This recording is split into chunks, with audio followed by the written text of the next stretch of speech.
Welcome to Immigration Quicktake.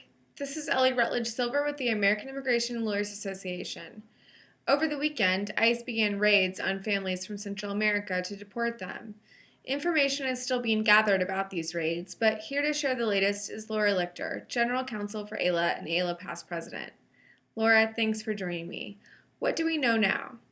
In all honesty, we don't have a lot of details at this point, so we're sharing with you what we know from AILA members, our sources on the ground in Dilley, Texas, at the Family Detention Center there, and what little we can glean from what the agencies are willing to share with us right now. At this point in time, we understand that 121 individuals, that's mothers and children, were arrested and detained over the weekend, but we're not really sure, honestly, where all of them are at this point in time. Our volunteers at the Dilley facility have only been notified of 3 families to this point, so we're not quite sure where everybody is, but we understand that those families are intended to be taken to the facility in Dilley, where the government intends to proceed with orders of removal. What should we be concerned about?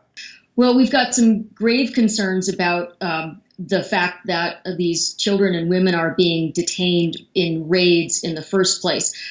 We understand that the Secretary's announcement makes it appear that all of these families would be people that had final orders and may have gone through a hearing process in front of an immigration judge. And they've told us that all of these families are, in fact, enforcement priorities.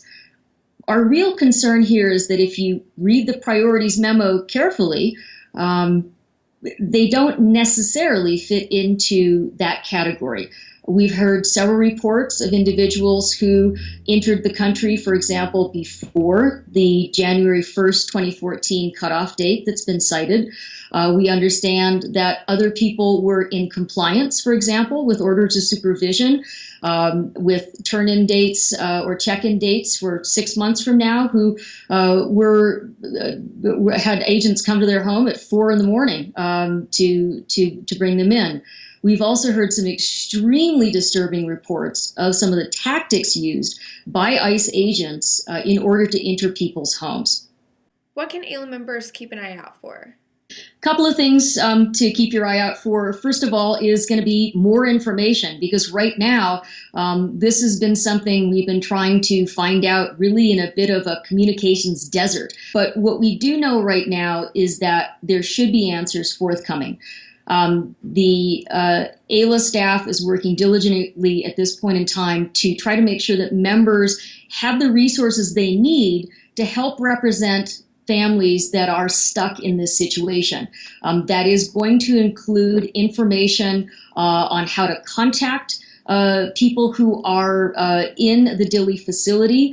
We have also created a dedicated web page that will allow you to enter information about clients or individuals you know who have been taken into custody. That website is www.aila.org/raid.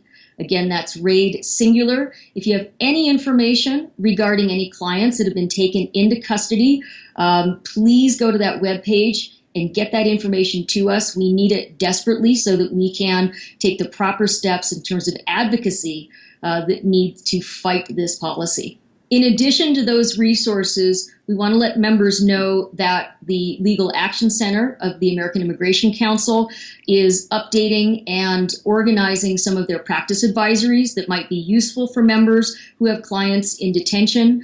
Those practice advisories include advisories specifically on motions to reopen, stays, and other relevant areas that one would need in this situation. I also want to let members know that the Cara Pro Bono project is still going strong, but we still need your support. We need your help.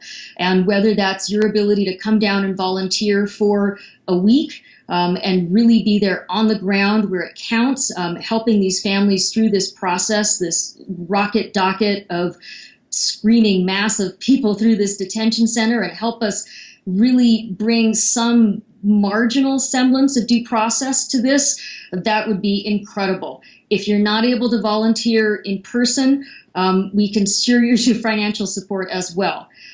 For those of you who might be newer to immigration asylum law particularly, or those who are maybe curious as to how some of the violations we're hearing about might be litigated in federal court, I want to remind you that AILA has a unfortunately very timely seminar, twin seminars coming up in early February in San Antonio. There's a very in-depth asylum practicum, and that's going to be on February 8th. And on February 9th, there will be a federal lit and a practicum session as well. And just in case you don't know your geography in Texas, that's about, if I'm driving, an hour and 10 minutes from Dilley.